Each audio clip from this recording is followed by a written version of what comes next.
I got up from my seat in the front row, chewing the rest of my peppermint down to an easy point of swallow. I looked up at the crowd. The sanctuary was packed. All of these folks were here, and they were here because my baby brother touched them in some noticeably special way. I pulled my prepared notes from my pocket and then shoved them back in. The world need not remember my brother for how his life ended. I started my speech. What happened? Many of you asked in the days and weeks following my brother's suicide. I hate that question, I thought to myself. I really fucking hate it. I have always hated that question. What happened? People would ask, both in person and in comment sections on social media. And sometimes I held it together, saying generic things like, oh, God called him home, or he was really struggling with depression, or my personal favorite, God doesn't make mistakes. Each time I typed one of these generic responses, my mind had a more unadulterated, true-to-form version. What the fuck do you think happened? He sliced both his wrists open and bled to death in a bathtub on the second floor of his condo. Fucking idiots. I composed myself to deliver the rest of the eulogy with some semblance of restraint. I'm gonna keep it real with y'all. The circumstances around my brother's death are tragic. They fucking suck. They will always suck. They are heartbreaking. They leave me angry and bitter and confused and numb, all in the same day and occasionally at the same time. I tried to hold it together, tried to compose myself. I guess the moment was too much for even me to control. There I was, at the worst moment of my life, finally caving to a truth I was determined to ignore for my entire existence. I'm not always in control. I let the tears flow, and they poured down my face like raindrops on the Mississippi. I stepped slightly down from the podium, just enough to grab the tissue paper on the table. I sniffled. I whispered to Kurt, gesturing as I gazed over toward the coffin.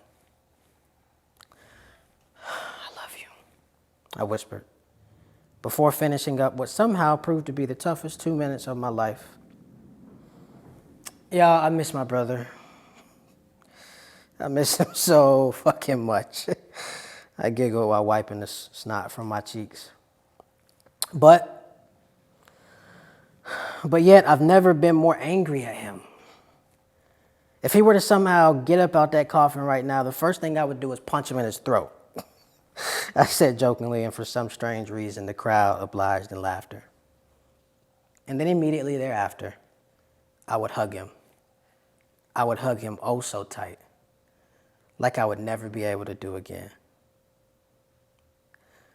I started wailing even more, multiplying the number of used tissues inside a new one I was picking up every 5 seconds.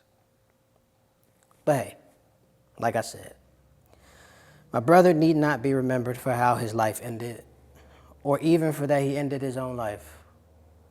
That's not important, not so far as his memory. If bringing back the piercing sorrow of his death is used to make sure that just one more person decides to live another day, then so be it. But please, I beg y'all, use it for nothing else. I glanced over to the family section, noting the serene calmness of my dad and grandma, the still nature of my mom, the mix of grief in the moment, but pride in all Kurt had done in his oh-so-brief life.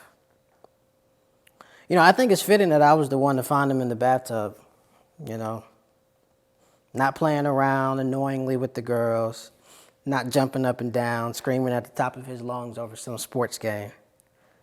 I was the one that saw him in that tub, gone. But I was also the one that saw him the most, saw him at the moments when he was most full of joy, most full of life. And for me, for my family, for all of us, that's what we'll remember about Kurt. The love and joy he showed us, even when we felt undeserving of it. I started to put the microphone down. I didn't have much more to say, but then something dawned within me, as if Kurt were there to counsel me through a painful part of my life once again, like he had done so many times before. I had gotten one step off the pulpit, but stepped back up to offer a closing. I need to say this.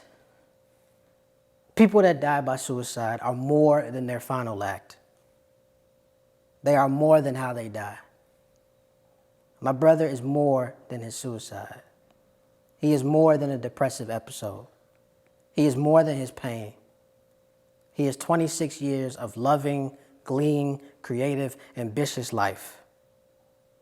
I didn't deserve a brother like that. We didn't deserve a person like that. The world has been a worse place since last Tuesday.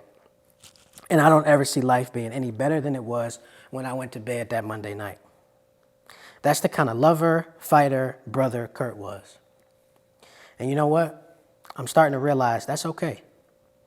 If even just a handful of people know the world is a worse place whenever you leave it, shit, that's the sign of a life well lived. I turned to the body, and turned my body in the direction of the casket, to Kurt's body, to deliver one final message. I love you, Kurt. I don't care how cliche it sounds or what people may think it to be. I'll see you again. One day. Goodbye for now, little brother. I love you. Always and absolutely forever.